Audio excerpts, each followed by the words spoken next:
Welcome to my channel. सबसे पहले तो आप मेरे चैनल पर नए हैं तो मेरे चैनल को फटाफट सब्सक्राइब करें और बेल आइकन भी प्रेस करें ताकि हमारी आने वाली नई वीडियो की नोटिफिकेशन आप तक पहुंचे। दोस्तों आज का जो हमारा टॉपिक है वो है मैथ का नंबर सिस्टम पढ़ेंगे। दोस्तों आज हम सिस्टम है उसमें जो है तो हम सबसे पहले पढ़ेंगे प्राकृतिक संख्याएं। दोस्तों क्या होती हैं, तो प्राकृतिक संख्याएं देखेंगे दोस्तों कि वस्तुओं को गिनने के लिए जिन संख्याओं का प्रयोग किया जाता है दोस्तों उन्हें हम जो है तो प्राकृतिक संख्या कहते हैं। क्या कहते हैं दोस्तों? प्राकृतिक संख्या। जैसे कि 1 2 3 4 ऐसे चली जाएंगी दोस्तों अनंत तक, 100 से भी पार चली जाएंगी, 200 300 400 500 मतलब अनंत तक चली जाएं दोस्तों, वो है प्राकृतिक संख्याएं दोस्तों, जिनका जो है तो हम यूज संख्याओं को गिनने के लिए या वस्तुओं को गिनने के लिए जिनका यूज हम करते हैं, जिन संख्याओं का यूज हम वस्तुओं को गिनने के लिए करते हैं दोस्तों, उसे हम प्राकृतिक संख्या कहते हैं।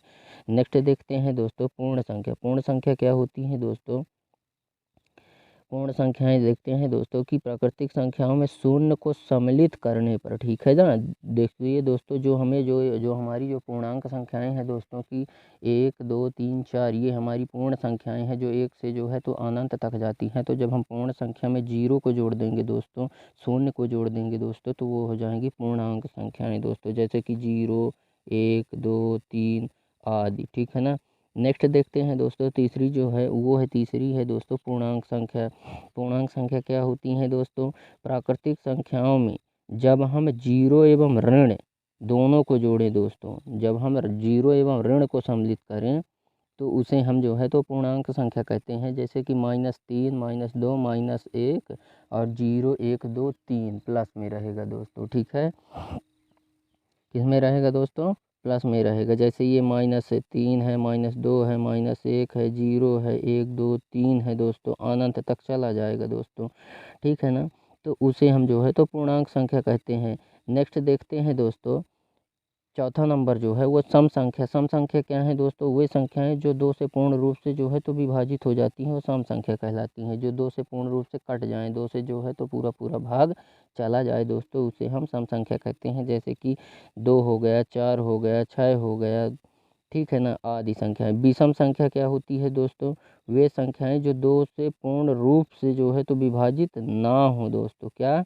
जो पूर्ण रूप से विभाजित ना हो वह विषम संख्या कहलाती हैं। जैसे 1 1 3 5 7 यह भी जो है तो अनंत तक चली जाएंगी दोस्तों। यह जो है तो 2 से पूर्ण रूप से नहीं कट रही हैं दोस्तों, ठीक है। उसे हम जो है तो विषम संख्या कहते हैं दोस्तों।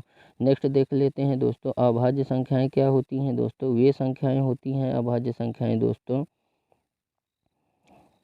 जो स्वयं एवं एक के अलावा किसी और संख्या से विभाजित ना हो, ठीक है। जो स्वयं से और एक से अलावा जो है तो विभाजित, जो स्वयं व एक के अलावा मतलब वह स्वयं से कट जाएं या फिर जो है तो एक से कट जाएं, लेकिन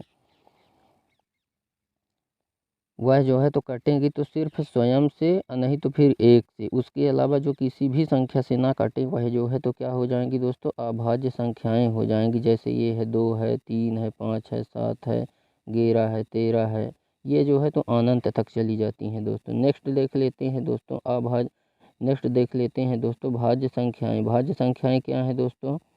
नेक्स्ट देखते हैं हम भाज्य संख्याएं। वे संख्याएं जो स्वयं व एक के अलावा किसी भी संख्या से पूर्ण रूप से विभाजित हो जाएं, ठीक है।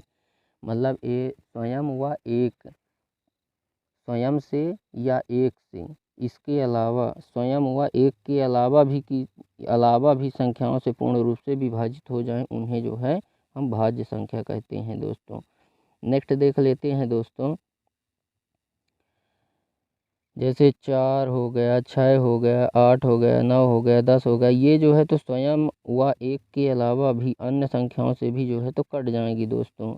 नेक्स्ट जो है तो संख्या का प्रकार देखते हैं दोस्तों परिमेय संख्या देखते हैं। परिमेय संख्या क्या होती है दोस्तों? वे संख्याएं जिन्हें हम P/Q के रूप में लिख सकते हैं दोस्तों, उन्हें हम परिमेय संख्याएं कहते हैं। क्या कहते हैं दोस्तों? उन्हें हम परिमेय संख्याएं कहते हैं।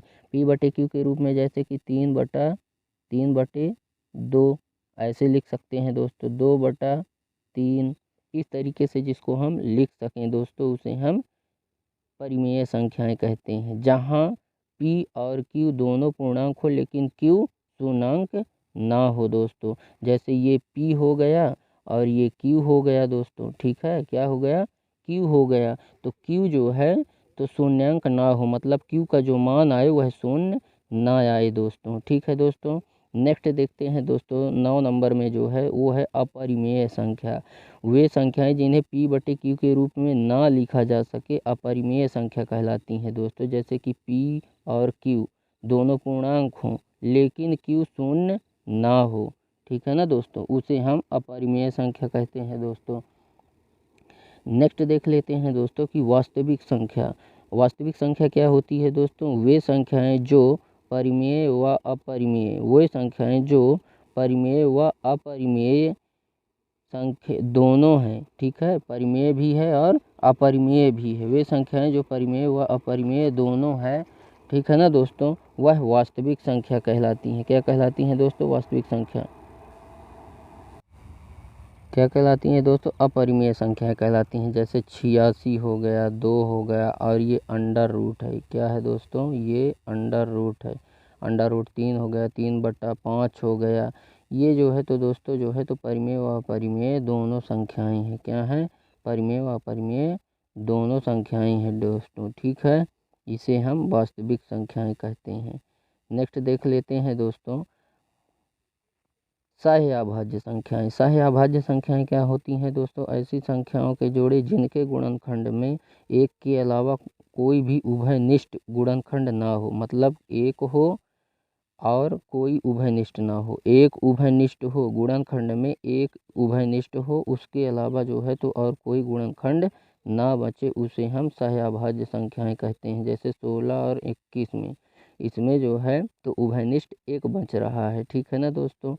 इसके गुणनखंड करेंगे हम, इनका जो है तो गुणनखंड करेंगे दोस्तों तो एक बचेगा, उभयनिष्ठ एक बचेगा, एक के अलावा कुछ नहीं बचेगा दोस्तों, ठीक है। नेक्स्ट देख लेते हैं दोस्तों युग्म अभाज्य संख्याएं। वे संख्याएं जिनके बीच का अंतर 2 हो वह युग्म अभाज्य संख्याएं कहलाती हैं दोस्तों, ठीक है। क्या कहलाती हैं, युग्म अभाज्य संख्या कहलाती हैं, जिनके संख्याओं के बीच का अंतर 2 हो। जैसे 11 और 13, इनके जो बीच की जो संख्या है दोस्तों वह युग्म अभाज्य संख्याएं कहलाती हैं। क्या कहलाती हैं, युग्म अभाज्य। अब यहाँ पे देख लेते हैं दोस्तों कि जो सबसे छोटी संख्या है, सबसे छोटी भाज्य संख्या, सबसे छोटी भाज्य संख्या क्या है दोस्तों, तो सबसे छोटी भाज्य संख्या 4 है। वह सबसे बड़ी जो है तो अभाज्य संख्या दोस्तों 2 है। सबसे छोटी विषम अभाज्य संख्या 9 है दोस्तों। तो इस तरह से दोस्तों हमारा आज का यह टॉपिक पूरा हुआ।